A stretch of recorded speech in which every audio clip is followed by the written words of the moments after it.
Squad fam, and welcome to your favorite source for everything esports and gaming. I'm Lisa, and if you're looking for some grade school level banter, you're in the right place. AJ and Brody will be bringing you the latest in esports and gaming in Unmuted, and in Esports in 30, we're talking about all the action from Get On My Level. But before we get to any of that, why don't we check out some mods from The Witcher 3.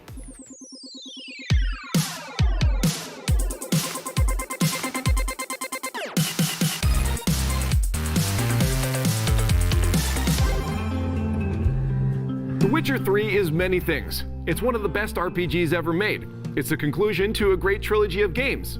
And it's got the most addictive card game this side of Triple Triad. The Witcher 3 is also a great game to mod. Let's start with the basics. The Witcher 3 is a beautiful game, filled with gorgeous textures in both the environment and in NPCs.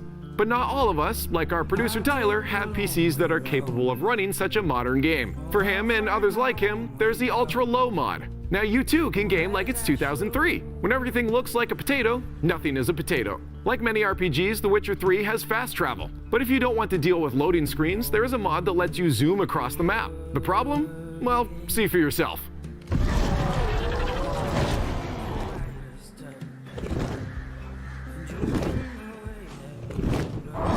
I'm pretty sure Geralt turning into a flying vampire isn't canon. But what do I know? I haven't read the books. We all know that The Witcher 3 is full of humor, heartbreak, and heroism. But in my humble opinion, it's not radical enough. Enter The Witcher 3 Pro Skater mod, which is just about the stupidest mod you'll ever see. For those who want less Tony Hawk and more Left 4 Dead, there's the Infection mod. When activated, it spawns a monster who immediately attacks NPCs and infects them. The infected turn into monsters, who infect others, and so on and so forth until Geralt is fighting a horde. Good luck!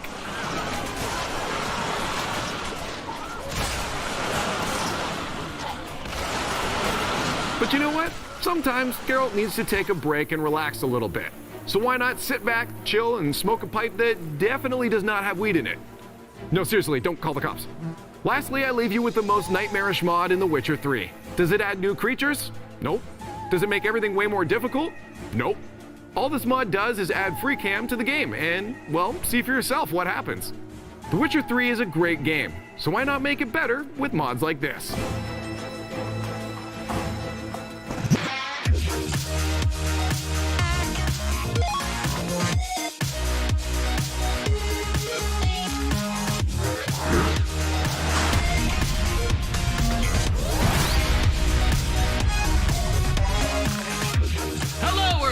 Welcome to Unmuted. We've got your gaming and esports hot topics, hot tweets, spiciest memes, and flowery shirts. I'm AJ Fry. I like this better than Marissa. I'm Brody Moore, and this is how the show's gonna work. Producer Tyler's got 2 minutes on the board for each topic, and we will present and possibly argue, maybe we'll see. Luckily for all of us, there is a mute button only to be used when we need it for 30 seconds. That is exactly it. And shout out to chat. We like it when you call us out when we're wrong and praise us when we're spitting the truth. There will be less of that with Brody and I hosting together. No Marissa around. Let's kick off our top stories with some intriguing news, namely mobile League of Legends. That's not as strange as it sounds, according to Reuters. Tencent and Riot Games are working together to develop a mobile version of League of Legends. It has long been reported that Riot has rejected previous attempts to make a mobile version of its popular MOBA. It has changed its mind.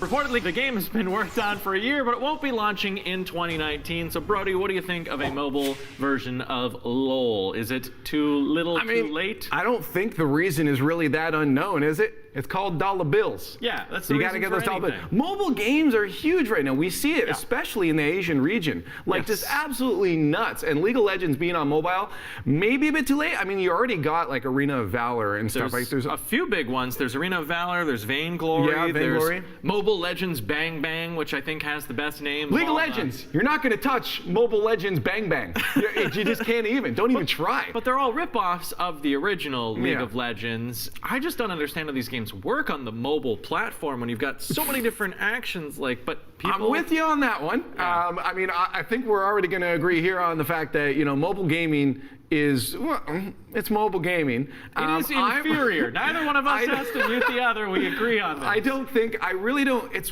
the clout behind League of Legends is going to be good enough to pull some people there. There are going to be people playing. As long as, this would be the real question, is it going to play to the same patches? Is the game going to play the same, or are they going to be different instances? Because I could see this being a good tool for people to practice, obviously not mechanics, but practice understanding what a character in certain builds will. So say a pro wants to, they're on the bus and they don't have their PC out, they can go into this, practice with a character, say, okay, this build works with this. That could be useful. Like a simplified version where you've got like your hero pool of maybe 5 or 10 as opposed to the 100. I guess we'd need more than 5. I don't know if this is an exact copy. I could see it actually working out well, and I'd actually be interested to see mobile players play against PC if they do some sort of cross-play. But I don't think that'll happen. It'll probably be its own instance. Tencent, generally, I mean, it's weird because it's like Tencent is League of Legends as well. So like I could see a full crossover. I don't know. This will be interesting. They'll get some people, but there's already a base in like Vainglory and Arena of Valor, as we said. So they're not going to take over that. I don't think. In other League of Legends news, Origin is looking to hire a sports psychologist for its Spanish team. Sports psychiatrists are occasionally employed by esports teams and are more commonly used to manage players' emotions, reduce stress levels, and increase team morale. Considering Origin fell out of the LVP spring playoffs in a crushing loss, maybe a sports psychiatrist is what the team needs to get to that next level. AJ, we've seen this a few times. Do you think like this should just be standard now? The shade throw. No, I just got caught up for a moment imagining what those psychiatric sessions are like. Yes, and when your bottom laner decided to go mid, how did that make you feel? What are these? Is your team's inability to mitigate ult usage affecting how you sleep at night? Can you imagine having to train? Like, are there psychiatrists now that are training specifically for esports, or do they have to get into this and pretend that they care about the words they're saying? Because when you put it that way, that sounds ridiculous. Are the psychiatrists going to be able to keep up with the lingo and jargon of the esports scene? I feel like it might be a little different than that. I feel like it's going to come down to like actual breaking down who a person is. Like I feel like the psychiatry is going to be pretty similar to what they do standard. Like this is another person. Yeah. It's not. Yeah. We have to call them their mid laner and stuff. That would be amazing if they did. But to get them to like them more, right? It's appropriate and useful in the same way that it is for regular sports teams. And if you've got an industry, an entity behind these high performance individuals with the resources to provide for them better care than you would typically find in other industries, especially when there's so much asked of you, absolutely. Teams should be having psychiatrists to help their teams. I think as a very empathetic dude myself, I believe that every team should have a psychiatrist on the team. I think it's useful, especially with these kids that are growing up without. A lot of these guys they're gamers. A lot of us grew up without a lot of social interaction outside of our gaming. Like you had a couple friends at school, but you're playing games all the time. You stay at home, so they weren't able to develop a lot of the skills, and they might not be able to develop the ability to be under pressure, to have all these fans coming at them, have the pressures of losing like these guys experience. Especially as esports are taking off in the way that they are right now. I mean, it was not a thing back when I was in high school. There's just no pressure on any of you. It is intimidating to suddenly have a lot of people looking at you. Yeah. Okay. Next story. Fortnite got an Avengers crossover, then that John Wick crossover, and now it's getting a crossover with Air Jordan. It's true. The popular Battle Royale's latest crossover is with Michael Jordan's brand of shoes and clothing. Players will have access to a new game mode called Downtown Drop, along with new in-game Jordan-branded items. So, is there such a thing as too many crossover events, and what would your dream crossover event be? Would it be these Michael Jordan shoes? It's funny. It's funny because like obviously there's a market out there for that. I'm just like. For me, it's like if I'm playing a game, the crossovers don't matter too much. I mean, like, I of course will always relate it back to the game I know, Rocket League. There's a lot of crossovers in that. Oh, yeah, you know, all there's kinds the of Jurassic promotional Park items Jeep, you you have the DeLorean from Back to the Future, the MLB pack that was out. Yeah. I don't particularly care about those. For me, it's just like, I don't know what crossover I'd see. No, I was going to say I want Rocket League and Fortnite, but I don't. No, I don't.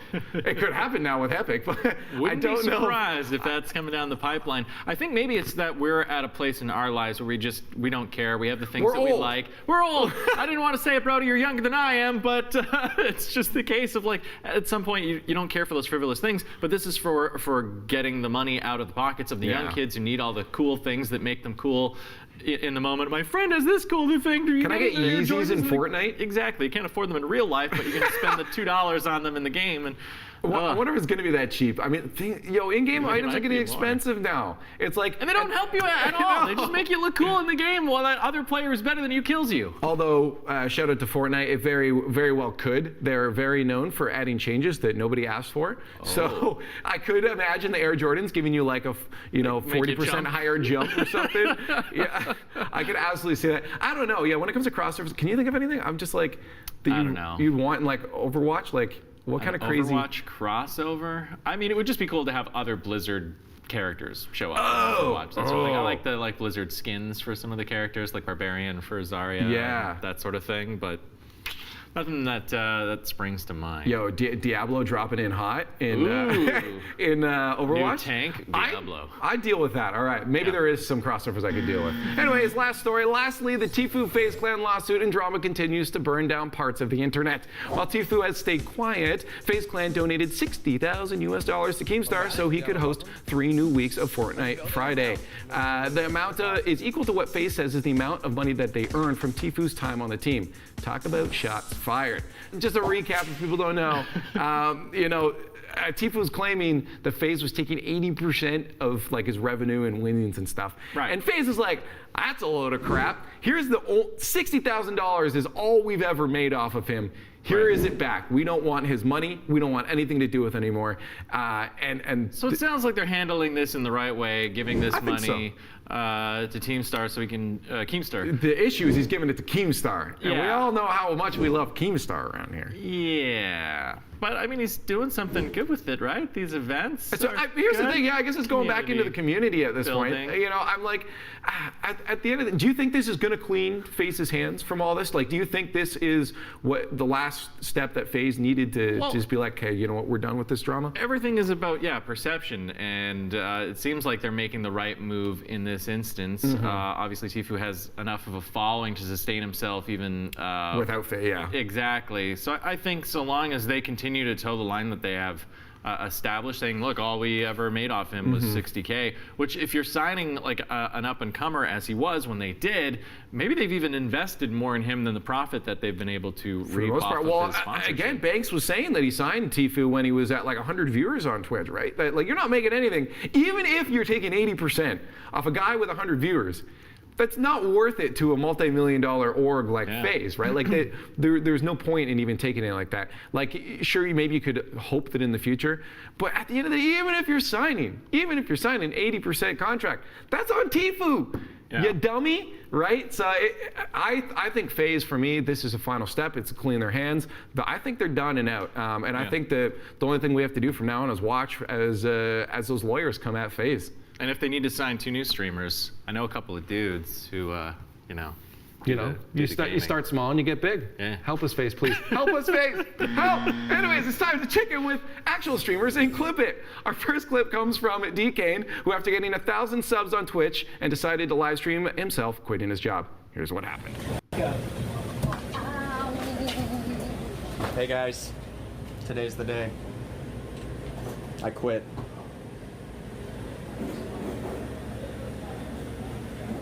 What? That's really your response?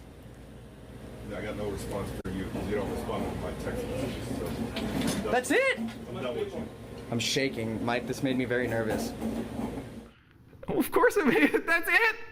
I mean, I love the guys turn around like, cool, get out of here. Makes me wonder if he was like a good employee. I can't imagine he was. It doesn't even seem like he's that good a streamer, honestly. Shot! Look, if you're planning on doing something for your audience, putting the forethought into it, like, I'm going to stream myself quitting my job, you couldn't do something more creative than just saying, hey, I quit? Yeah, come walk in with a mariachi band or something. Exactly. You know, like, put something together. Come in and cosplay. all right, new business plan for us. Yeah. Streamers that are looking to quit their jobs, come to us and we'll set you up a good quitting party. Exactly. We can coordinate some kind of... We'll only take 80% of your... Yeah.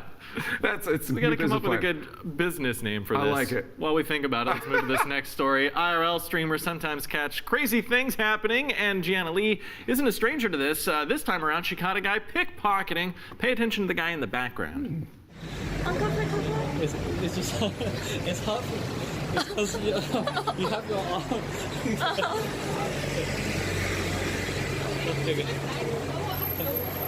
My hand is hurt. Oh no, What? Cell phone? Cell phone? Run! Here! Here?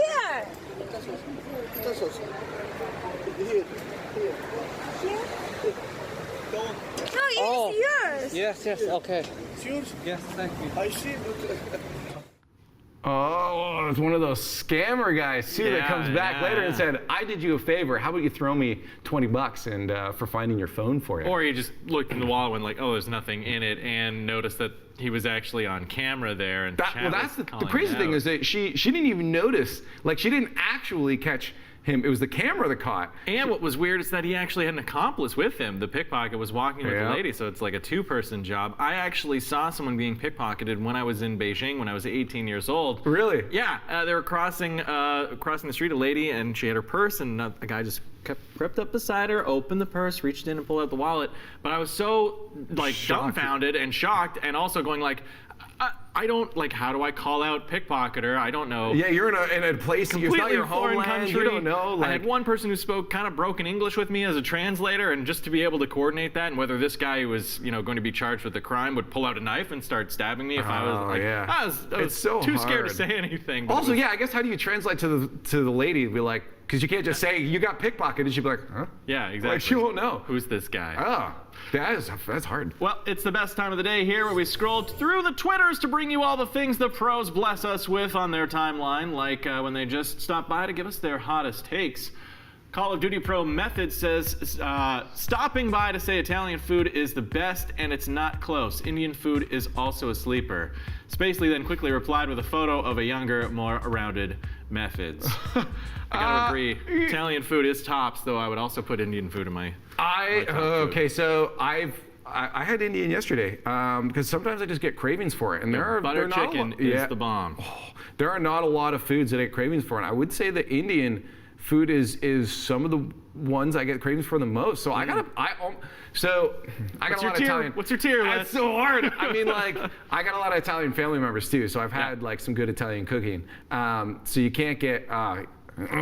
So I think he's right. I will have to put the good old Ronald McDonald though. His cooking's on point. I'm kidding. That's where the mute comes in.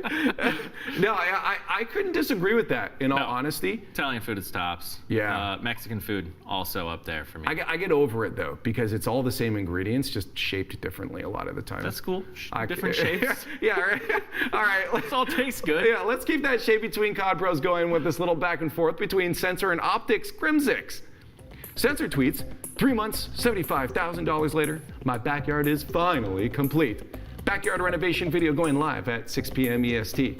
Crimsic replies with the classic Stanley eye roll meme and $75,000 backyard. Sensor claps back, it was actually $74,000, but I took the extra $1,000 I made off you and those money aids to get some nice lawn furniture to finish the look.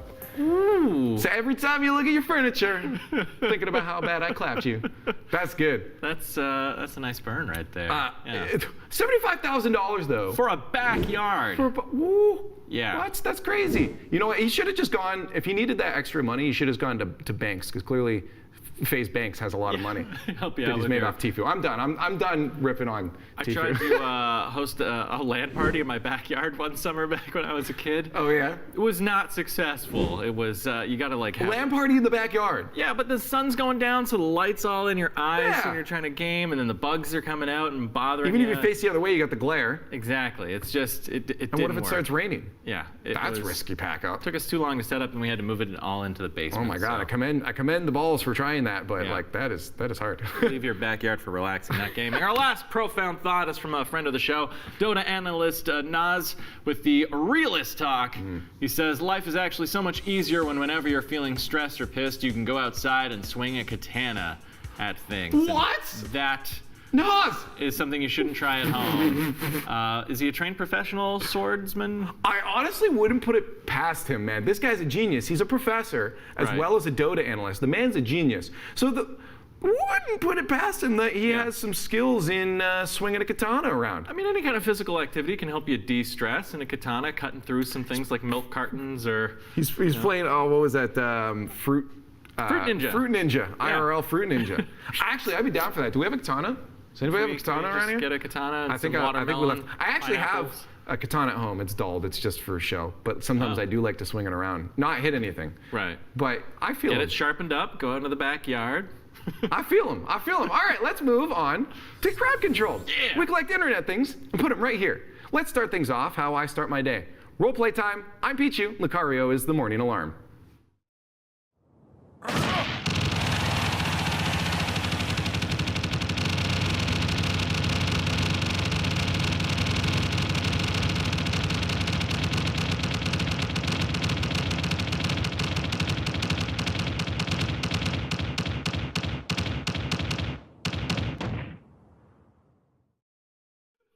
I think he's dead. Yeah, can we get some F's in chat for Pichu right now?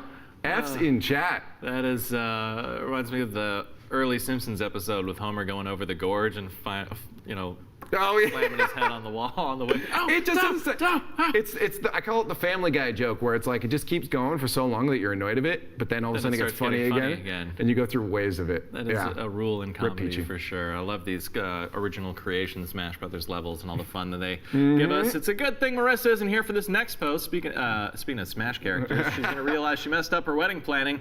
Pokemon is extremely ingrained in Japanese culture. And now you can see exactly how ingrained Pikachu-themed weddings. That's why, they are obsessed with Pikachu. Yeah. Over there, the big question. Very though, cute. The big question is, can you get them to battle? How much extra is that for them to fight? Can you imagine two guys in Pikachu mascots just going at it? You can't even Setting get your up arms out. You're just. A wrestling ring on the dance floor of your wedding for the Pikachu battle. I can top this personally, as I actually had Mario show What? up at my wedding. Arranged this with Nintendo. Yo, that guy's exclusive. How'd you get him to show up? It was magical. I went to bed thinking, wouldn't it be great if I could organize having like a Luigi and Rosalina mascot show up at my wedding, because those are the two characters my wife and I play all the time. That's the cool. very next morning, I got to my desk and Nintendo had called and said, we've got Mario coming to town.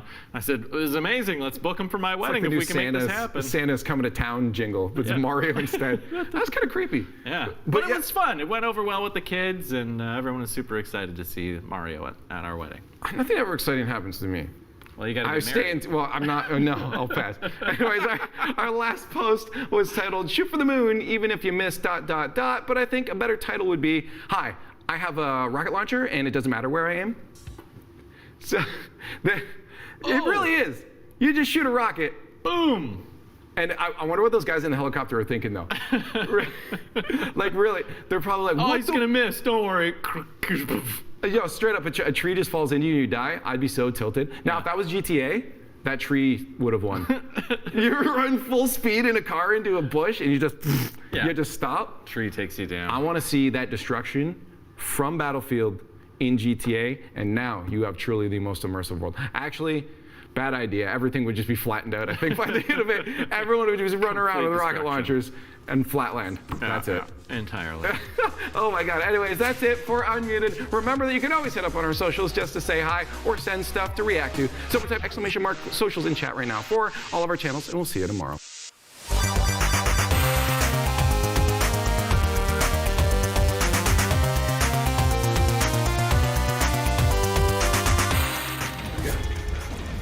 gotta pick up. Dirk's the only KO. Oh no. Oh, you're lying. That killed a low percent. Yeah. Oh, where is it? Oh! There you go. Get out of there. Please move. Oh no!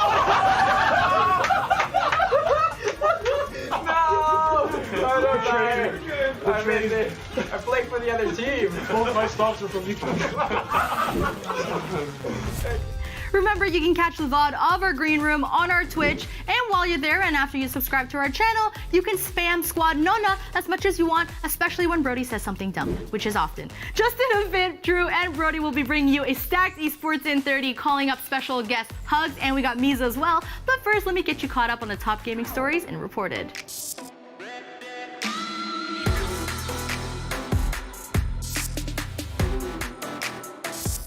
Good news, Dota fans! Valve announced that it will be developing its own version of the popular mod, Dota Auto Chess. It's a multiplayer strategy game where two sides purchase units to assemble fights automatically on the board. It sounds strange, but it has over 8 million subscribers on Dota 2 and is by far the most popular mod of the game. In a surprise move for Valve, the company won't be working with the original developers behind the mod for the project. The creators of the mod, Chinese developer Drodo Studio, has been working on a mobile version of Dota Auto Chess. Valve tried to collaborate with Drodo on the project, but the two couldn't agree to work directly with each other for a variety of reasons.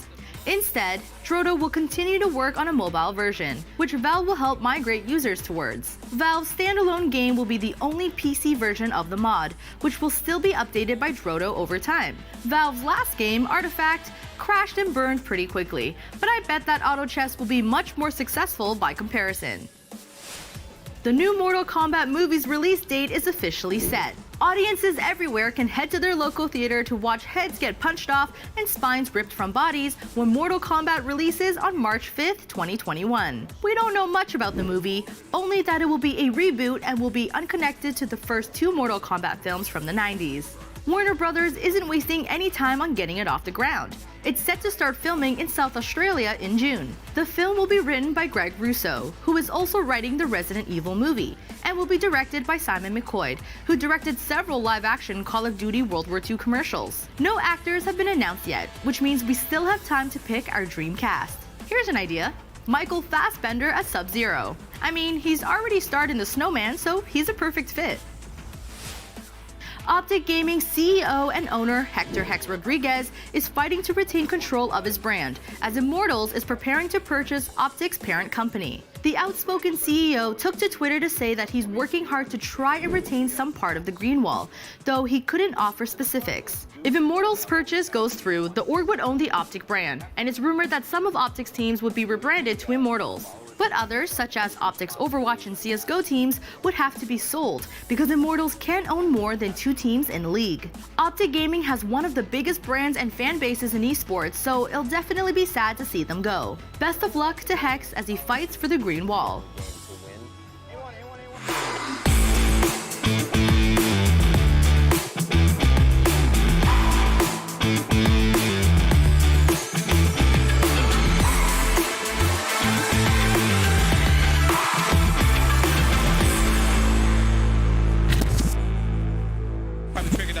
Were so high that he probably wouldn't need to.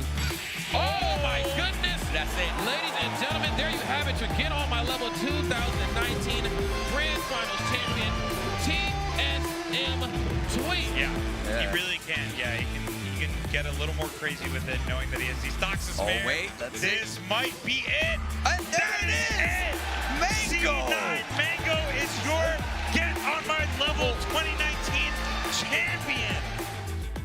Welcome everyone to ESPORTSIN30. I'm Brody Moore, and this is Drewface, and we've got an incredibly hyped show today because Get On My Level was popping off in Toronto. We've got HugS and Meez joining us to break things down today, but before we get to that, Drew, why was this so amazing? Melee's back, baby! Melee's back, and I love it. Mango just came in there and whooped some cans. It was great. That was absolutely nuts, but why don't we get right into it? As they say, age before beauty, so let's kick things off with these Melee highlights.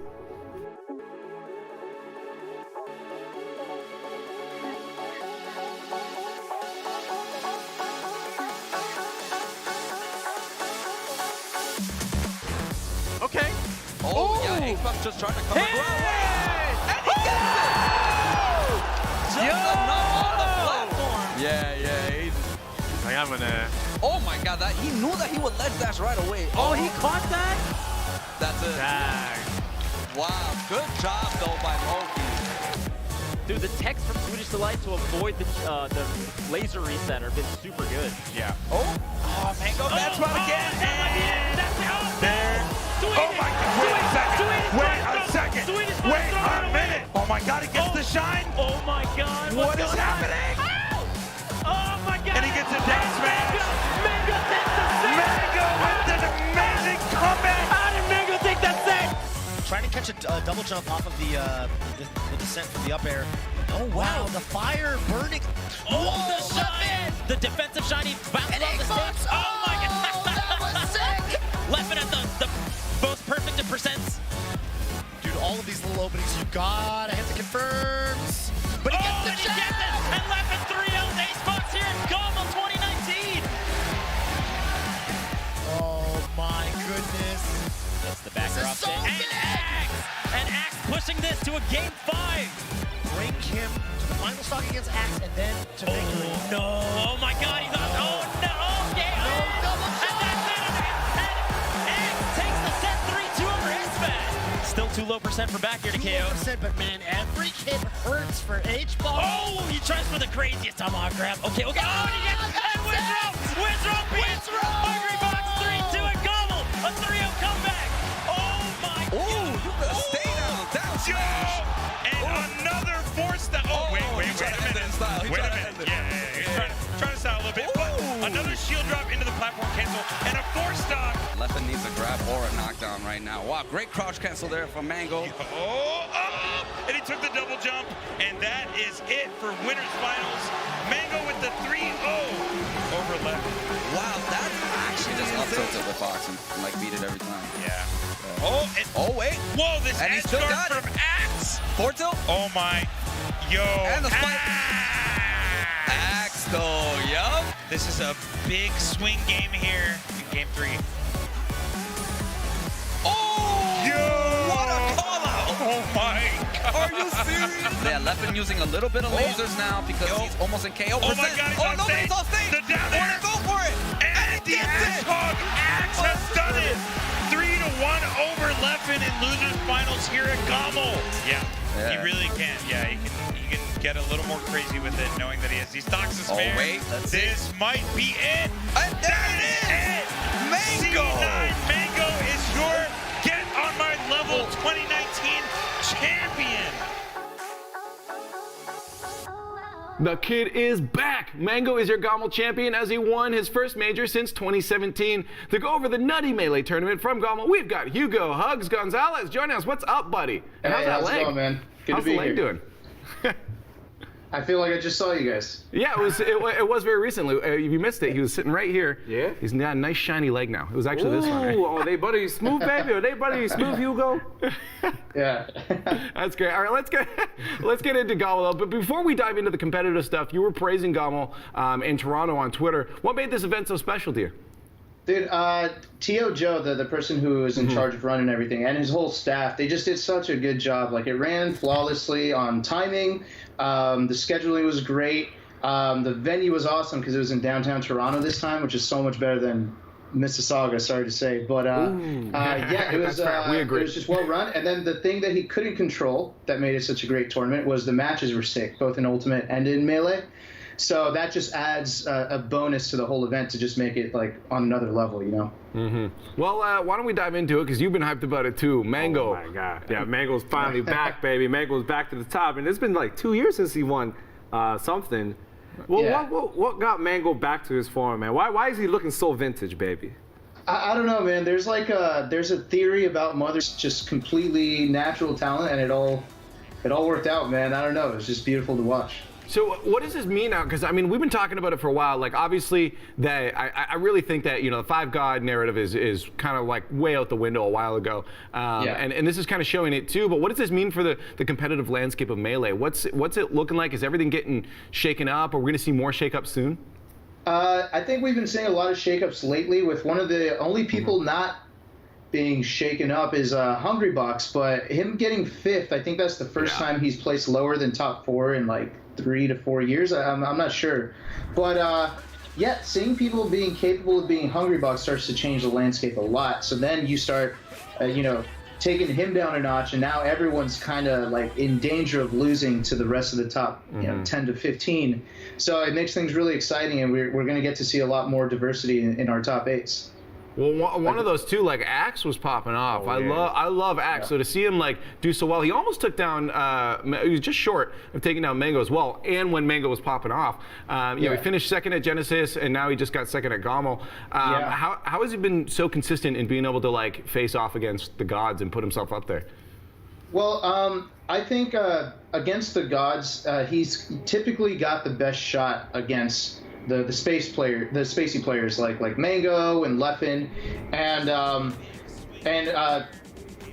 this time around he also took out Leffen. So it's just he's got some things to figure out against the likes of Hungrybox, and Armada was always a problem, but he's gone. Yeah. And then Mewtwo King, I don't even know what he's doing anymore. But this landscape right now is just perfect for him, because you also have someone like Zane taking out all these top players, and Zane is probably Axe's best matchup. He just destroys Marth, and it's always been that way. Zane will eventually learn, right? But it's just everything that's going on right now. It's just a perfect mix for Axe to just rise further to the top. So it's really cool to see. I mean, Axe has kind of been a pop-off machine lately. Like we see a lot of passion from him. Yeah, you can tell. This guy loves Melee. How much of his success do you attribute to his passion of Melee? Probably like a good chunk of it. It's just this dude like probably loves Melee more than any other player on the planet, and so I mean, just imagine, anybody coming up through the ranks, their love of the game within the first 1 to 2 years that just drives them to just study everything and try to figure out everything. That's him for like 10 plus years, and it never dies down in him. So he's got the young man's mentality in an old man's game, and it's really cool to see. All right, you mentioned Hungrybox before, so let's talk about him a bit. He's won every major tournament like the past 9 months, except of course now for Gommel. He finished 5th this past weekend and was limited by Leffen and Wizzy. So like, how do you explain this right now? Like even Wizrobe can take him down. Well, Wizrobe has done it in the past, and it's not to say that Hungrybox is weak right now. It's just that people are starting to catch up, and also being at the top is, especially in his position, is not the most motivating thing, because people want to see him lose all the time, right? But I know this guy, like, he'll light a fire under himself at some point soon, and he'll just kill it again. He's still #1 in the world. There's no question about it. It's just people are gunning for him a lot, and people are studying the Jigglypuff matchups. There's more. Yeah, there's more Jigglypuffs coming out in the top 100. They're getting good, so people are getting more practice, more experience. So that's what's happening. I have a theory, actually. I think after the crab, he's done. It's a curse, dog. It's a curse. Crab sucked his powers out. Yeah, you got Space Jam, dog. Except the crab was a basketball. I mean, like, I'm a dirty pup main, so I'm okay with puffs on the rise right now. For Hungrybox though, so you do think this was just kind of simply a one-off? He just had it was just a bad tournament. He's got to write it off, and he'll be back to form soon. Yeah, usually you can't call it anything more than a one-off until you see, like, you got to give someone 3 tournaments. If it happens 3 times, then you start to worry about it. But he's good right now. I'm not worried about him. That's true. Well, one of the guys he barely was able to take down though was even Moki. He was the hometown favorite. And he was nearly able to defeat Hungrybox. We didn't get to see him attend too many events, but this Fox really stands out. What is it about Moki's play that makes him so exciting to watch? Well, he goes in, and he's also fresh, right? And he's I think what helped a lot is just he's the hometown hero, right? And in Canada, it's like it never fails. Toronto will always get one of its players into the top 8 no matter what. Either if it's Nunn, Ryan Ford, Moki this time, it always happens. And this time it was Moki's turn, man. It's just like they get the power up when they're in their hometown. It's really crazy to see. Absolutely. I mean, the Raptors need that hometown power up too, but some players like Rizzy Robe and Leffen took some time to take part in Ultimate, but they finally made a full return to Melee. How does that return to Melee shake things up? I mean, it shakes things up a lot, because a lot of times when you see players like Wizrobe or players at the top focus on Ultimate, you start to think, oh, you know what, they're kind of done, and if they came back, I could take them.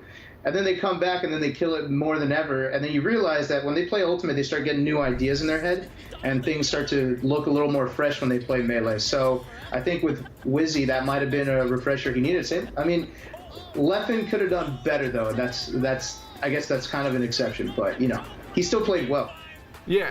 So I want to see if you agree with me here. Like, I've always said that it's really important for pros in anything, whether it's traditional sports, esports, to cross train or at least get your mind out of the rut of what you're doing and you know, train in something else. Do you think that's something that maybe Melee pros or even Ultimate pros should do, is maybe cross over games a bit more? Because those two games are fairly different in the way you play. Do you think that would help everyone? They're fairly different, but there's some ideas that translate into the both games, and those ideas are what people are going to bring into Melee, and they'll come up with new approaches to neutral situations or punish games. So I think it's good to take a little bit of a break in Melee. I personally have taken one, and I feel good about coming back like in a couple weeks. And I'm excited to see how that refreshes my mentality. You don't want to just stay playing the same thing over and over. So then you get kind of stale. You need a refresher. You know what? Yo, I was checking out your Twitter, dog, and you said that you be coming back to Melee at DreamHack Dallas. And now we here at Squad, we care about you, dog. You know that, right? Okay. We definitely care about you. So how's the Samus doing? How's that girl doing? How's the Samus doing, dog? Well, right now she's not doing too well, but I know she's going to make the comeback. So it'll be ready by Dallas, and then it'll be even better by the coming tournaments after that, for sure.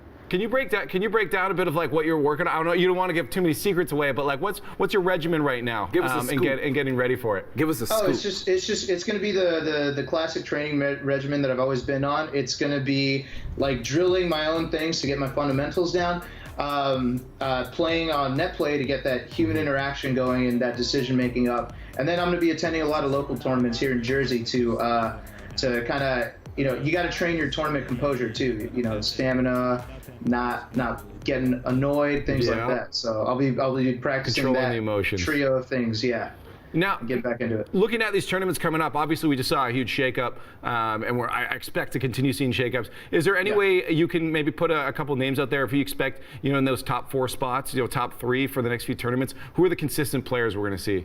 I think some players that are going to come up in the upcoming months are probably IBDW out of tri-state area. I think he's so good, and he practices right. He does the right thing. He's a smart player, and he's new to this, so everything's exciting to him. Yeah. And then I also think there's a lot to see about. I just had him in my head. It's another Dirty Fox main. Another Dirty Fox, oh dude. Yeah, another. Okay, I forgot. I'll just keep it at IBDW for now. I think he's the hottest one to watch right now. You know, that's actually brilliant, because what he's doing is he's saying he's forgetting it, but some player's going to pop off and he's like, that's who I was talking about. Oh, absolutely. He's saving himself. No, I know. It's fiction. It's fiction. Oh, there you go. Okay, he got the name. He got the name. He's playing amazing. He's pissing a lot of people off. He's getting a lot of people out of their mental game. As soon as he gets his mental game a little more down, then he's going to start to, you know, show his true potential, I think. Hey, HugS, man, unfortunately we're out of time, but it was a blast talking to you again. Thanks for talking Gommel, and good luck with your return to Melee, buddy. All right, for sure, man. See ya. Take care. Now, there was a lot more than just Melee again on my level. Let's get to the highlights and find out what went down in Smash Ultimate.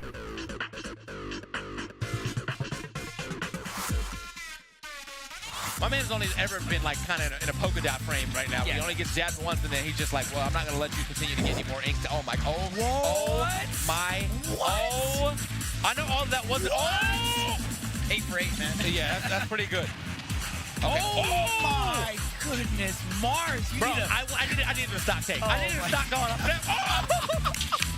Right, but if you're holding out, you should be living for quite a bit. If you have, oh my lord! Oh no! Oh my goodness! Oh my goodness! 62%. Prom at full rage. Oh, unfortunate dash attack right there. Oh my god! He finally gets it. He finally gets the read. Air dodge getting beat out right there. Waste out, getting that forward air as well. So decent damage. You got a pretty even game though. Again, you got to account for the fact that Arson's still on stage for. Well, he's gonna be gone now. Oh, right before it. That was godlike. Classic, man. We got the old like student against master. You know what? I love that, man. You know they both have so much respect for each other. Like right now, Nairo no respect for the Zero Suit, cutting him off in the air, all over the place. That might be a stock. A 0 to death from Nairo. Oh, what? Oh, tweak with the discipline. playing so good. He rolled in, but he was up. Oh, he blocked again. 3 for 3. Are you kidding me? You give him one opportunity, you know he can run with it. He's going to push it. He's going to push it to the limit. No lock for you. Oh, good catch. No. Is that it? It is. Oh, my God. Panda Global's very own ESAM taking out MK Lil to pop off. Stay the aggressive option, but a much needed option, if I may say so myself. There's the back air again. And he got blasted on that back air, too. My boy fell off stage, so he's going to go ahead and get back to ledge again. Look at that back air. Oh, no. That was a bet and a half, and he did not bet correctly on that one. So Tweak saying, get off me real quick. Or Mars saying, get off me real quick with that F tilt. Okay, Jukes. Okay. Oh, yeah, showed his hand a little bit too early. That's going to do it. Sayonara. Wow, the crowd erupts right there, man. Fantastic gameplay from TSM Tweak. A little overzealous right there, man. Might have been expecting a spot dodge or roll away. Both of that would have got caught. What? Okay, hold up. ESAM. Oh, God. What did he get? Was that an F tilt? Get him out of here. It don't matter. Okay, Thunder Joe's not going to be enough to quite save you here. He's going to bring something different to the table. He's up there on that platform. ESAM staying up underneath, and that's so good. Oh, no. ESAM got to play an honest game. Oh, God, yeah. As soon as he came off of it, you knew that Mars was ready. Mars. Thought he had the roll read right there, but instead, he's going to go ahead and take that double-edged dance. F-tilt to the other side as well. Tweak adding up some great damage. Don't forget about the parry, too, and yeah, he goes out there. Oh, no. Wait a minute. Okay, gets back up onto the ledge of stage. No, that was the time he should have charged just a little bit, but I understand why he did it. Probably figured that the percents were so high that he probably wouldn't need to. Oh, my goodness. That's it. Ladies and gentlemen, there you have it. Your Get On My Level 2019 Grand Finals champion, TSM Tweak. Taking it over Panda Global's very own Mars. TSM Tweak is your ultimate champion at Gommel. Joining us to recap this stacked event, we've got Smash commentator Meez back in the studio. What's up? Nothing much, man. Gommel was honestly one of the best tournament experiences I've ever had. There was crazy upsets, crazy sets all the time. The crowd was hype. I'm so glad I could have been a part of it, man. That was nuts. Now, let's then talk about the winner, of course, Tweak. Oh, my God. Man, this boy's popping off right now, and he's using Roy. Yeah, right? Well, Roy's my boy, baby. Roy's my boy. Man, the whole crowd was yelling Roy's our boy at one point. He went through most of the tournament using Wario. But in winners finals, Mars, another player who has been playing fantastic, he actually put him down 2-0 with his Zero Suit Samus, and then surprising everybody, Tweak switched to Roy, which I didn't know this at the time, but he'd only been playing Roy for about a week. A week? About a week before that. And he ended up reverse 3-0ing Mars, then going Roy again in grand finals against Mars and beating him 3-1. This is back-to-back wins now, because he won SGL before Saints Gaming Live, too. Like, what's causing this consistency? Is he just above and beyond anyone else right now? I feel like when he tweeted about that mindset change, like that he was really not having a good time, he probably changed his mindset, and now he's doing amazing, right? So that's something to expect. On top of that, the Roy pick was something he kind of needed to do in a way. Right? His Wario was kind of getting bopped. Oh yeah, dude, absolutely. I put like I don't know, getting bopped by that Zero Suit Samus, and again, I don't think anybody even was ready for the Roy. I don't think Mars is ready for the Roy. No, the crowd definitely wasn't ready for the Roy. And yeah, that reverse 3-0 was it was magical to watch. So how long do you think this Roy's going to last then? Like, are people going to get used to this matchup then, or is it something he's got to pull out just as a surprise? I think it's going to be more of a surprise. I still think he's going to stick with his Wario. His Wario is still easily his best character, like by far. I think just for maybe the Zero Suit matchup and a couple other weird matchups that Wario kind of struggles with, he might pull out the Roy. Yeah, again, it was shocking. All right, well, let's talk. You guys mentioned a few times here Mars as well. Tweak wasn't the only guy who added a character, of course. Mars brought in Ike. I like Ike. I like Ike alongside his ESS, right? That Ike was like, I made a tweet about it that I said like Michael's killing people with like a Wi-Fi Ike, because he was literally just doing so much ignorant stuff, like random forward smashes, random up smashes, like, and ESAM just kept getting hit by them. And I had no explanation for it at all. It was crazy. It was crazy. He used it. I think it was just ESAM used it against them. Yeah, right. Yeah. So was it just because of that matchup then, or was it like, is this a good time? Are we going to see more of his Ike, or was it just like he felt that was the best matchup, against ESAM? Like this is going to work against Zero him. Zero Suit against Pikachu historically has been not good. He Drew's like, nah, get me out of here. Like it's been pretty butt cheeks for Zero Ever since like Brawl. So I know he definitely didn't want to do that matchup. So yeah, that like was that. Yeah. I have no words for it. That was crazy. I loved it. I loved it. I definitely want some push-ups on that. That was ridiculous. I think what's hype about it is that we see like having that chance for character mix-up. It seems like so important. Like now that these top guys are adding secondaries, is this even harder for like the players below them, or is this just kind of like a hype thing that they're doing right now? I gotta chime in on that. Look, right. there's 73. There's gonna be 77 characters. Some Like, characters you definitely gotta learn more than one, dude. Like especially in this type of game. Because let's face it, you can't know all the matchups, and your character can't cover all the matchups. Like there's no definitive best character in this game, so I feel like you gotta learn multiple characters. Are we close to a definitive character? Like who like what's kind of the tier list sitting at right now? Right now, a lot of people early on. I think the last time I was here, we talked about it a bit too. Yeah. A lot of people early on were like Pichu's the best, and then it went to Peach, and then up to like a couple weeks ago it was Olimar, but we didn't see any Olimars in top 8. I think the highest placing Olimar was the Buzz at like 9th. Yeah. And then now we saw, we see Wario. And we didn't see any Roy. snakes. No snakes. No Olimars in top 8. Remember last time I was here, I said I give Snake one more month.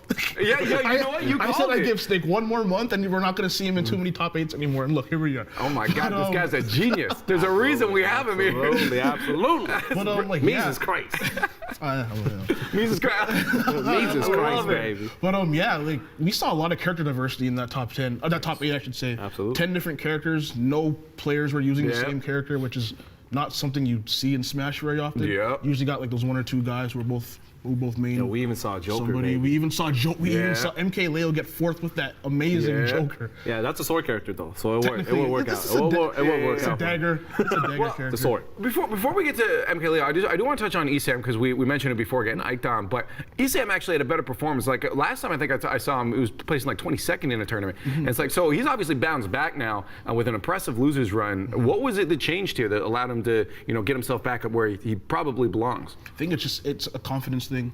I think he's just feeling more confident in himself, more confident in his character. Seems to be a theme here. Plus his fiance was there, so that might have given him a bit of a boost. But yeah, like you said, ESAM has been finishing in like a couple top 9 finishes, some top 20s, some top 30s. Nobody would have expected him to finish 3rd. I definitely didn't. I thought he was gonna choke. Yeah, and he bodied Nairo too. Yeah, MK Leo, Nairo Cosmos, He bodied so many players that people had above him, and he's just showing that you should be mentioning his name when you're talking about guys like Cosmos, guys like Leo, guys like Nairo. Well, usually it was just like he hasn't been giving us anything convincing lately, right? So it's like, can we now say that he's back kind of where he should be, or should we still have a bit of that hesitation on where ESAM's placing right now? I think I would be hesitant because as we see, like Smash Ultimate has been a topsy-turvy ride in terms of all the characters, all the players, right? So I think next tournament might be, I don't know, MK Leo's gonna win again. Right? So. Yeah, like you said, like Smash has been crazy. It's been really inconsistent in terms of results. Like guys like Tweak and MK Leo are always up there. But in terms of like the rest of like top 8, it's just 20 or so different people that you could. I mean, it's kind of exciting. It's so exciting. absolutely. It's such to the pros that are trying to make bank, but it's like it is exciting for the viewer, right? Because it's like who's gonna be up there this time, right? I can tell you one thing, definitely not Bayonetta. Oh, definitely not Bayonetta. Yeah, me and Joe were talking about how garbage Bayonetta is. Absolutely. I mean, like, look, the last game had like very little character variety at the end of it. It's like I'm just glad that we get to see so many characters in this game. It's very refreshing. It seems to be a trend. Whichever character is like top tier in the game before is all of a sudden just booty in the next one. They do. I'm pretty sure they do that. Right? It's like Bayonetta like almost ruined Smash 4 for a lot of people. And then MK back in Brawl as well, and then right? MK, and then he was okay in Smash 4. Yeah. Wasn't the and best. then Fox has never been the same since Melee. Right? He's always been solid, but never been that dominant like we saw in Melee. But yeah, no, that's definitely been a trend. Not all the Smash games though. All right, now we can talk about it. You guys mentioned before MK Leo using Joker. I think was he the only one that really brought Joker to the show here? Only one that played well. I have no idea. I have absolutely. So what tools idea. does Joker have? Like what does his character bring? Look, MK Leo is known for being a sword guy. Yeah. But Joker has a gun. Yeah. That's why he picked him. He's got a sword and a gun. That's exactly why he picked him. That's OP. It's super OP. But anyways, like Joker, he has so many tools to oppress people in neutral. His speed is really good for zone breaking. Fantastic combo game. But the thing that MK Leo showed, he also showed Joker's weaknesses in that tournament, because a lot of the times when Joker didn't have Arsene, his persona out to give him the boost, we saw MK Leo kind of get bodied a little bit for that duration. So is that just because he didn't know what to do in that situation, or is it just because that is an inherent flaw with the character? I think it's just a flaw with the character. When Arsene isn't out there, he struggles to get any consistent kill confirms. He struggles with everything basically. And by flaw, I guess we mean balance. Yeah, it's right? balance, because when he has Arsene out, he's basically the best character in the entire game for like 30 seconds, and then he goes back to being pretty good. Well, we saw him. He still eventually switched to Lucina as well against ESAM, right? Against ESAM, a lot of people, he's like, of course. Since Joker came out, a lot of people were like, instantly, like day one, Pikachu's gonna like F this character. Yeah. So I think MK Leo recognizes that as well. And that's why he switched to Lucina, but unfortunately it didn't work out for him. All right, let's focus on some of the Canadian players. Obviously, this is a Canadian event. Gommel's been around for years now. Just an incredible event overall. Riddles was actually the top placing with JW just behind. Can you just talk to me about the Canadian talent, what we're seeing like on a world scale right now? I told you last week Riddles probably the best placing one. Yeah. I did get something wrong though. I did get something wrong though. He didn't make top 8. He could have. Yeah, he could have. Esam, I remember earlier, I was talking with Rod. Esam just came out of nowhere. We're just chilling. Yeah. And he was saying that, hey, Riddles is really good. Like, he bodied him in squad strike. So, unfortunately, he had to run into Esam again. And Esam got well, especially with Esam going on just a run this tournament, right? He was nuts. It started with Riddles. Like, he bopped Riddles first. But yeah, Riddles is a fantastic player. Using Richter, a character that no one really uses often anymore. I hate playing against Richter. Oh my God. It is. But he's fantastic with the character. And JW is another amazing talent using Greninja. He's a Greninja loyalist. So that's the fantastic part about it. And the thing about both of those guys is they work incredibly hard. They work harder than almost anybody I've ever met in this game. And they've earned everything that they have now. They've completely earned it. So shout out to both of them if they're watching. Just on a TLDR then on the Canadian scene, what's the cap looking like right now? Compared to the U.S. because U.S. is one of the best in Smash. Are we getting close? No cap. Is there still potential for these guys to raise up into the the top 8s and beyond? There's so much potential. Again, like Drew said before, a lot of people had Riddles making top 8. A decent chunk of people thought he could potentially do it. Same thing with JW. We saw him get 9th at a pound about a month ago. And again, those two kids, they work so hard. The sky's the limit for both of them. I wouldn't be surprised if I see them on like that top 50 PGR ranking whenever that comes out. But yeah, they have worlds of potential. I can't wait to see how far they go. That's sick. That's sick. All right, now that we're rounding near the end of things and Gommel's behind us, I need to get a player of the week from both of you guys. Drew, do you want to start off? Oh, I gotta start off, baby. All right, we gotta say Mango, baby. Oh man. Yeah. Mango had a crazy run this Gommel, and I think he should definitely be there. That's true. I mean, you got it. He's my hero. I think it's hard not to. Are you going to agree with that, or are you going to give it to someone else? I was going to say Mango until you said it. I mean, you can agree, but give us another, Another player that we talked about before was Mars. I know Tweak won Gommel, but no one expected that amazing run from Mars to get all the way to 2nd. So he has to be my player of the week. Yeah, that sounds fair to me. I got to be on that Mango train too, because that was just absolutely nuts. But unfortunately, guys, that is it for our Gommel talk today. But there's a lot of awesome Smash Bros. Tournaments coming up to get excited for. Huge thanks to HugS for calling in today and Meez for joining us. Woo. Guys, thanks for having me back. Then hit us up on our socials at Squad State for more esports action. I feel like Get On My Level gets better and better every year. All right, shout out to Red Bull for fueling us in the green room. And although we got to say bye right now, it's okay. We'll be back tomorrow in the green room at 1 p.m. Eastern time. And then at 8 p.m., we got a new Unmuted and ESPORTSIN30. Spoiler alert, we're talking Dota 2. Remember, you can catch us on all our socials at Squad State. Check out my superpowers. Ooh. So thank you so much for watching, and we'll see you tomorrow.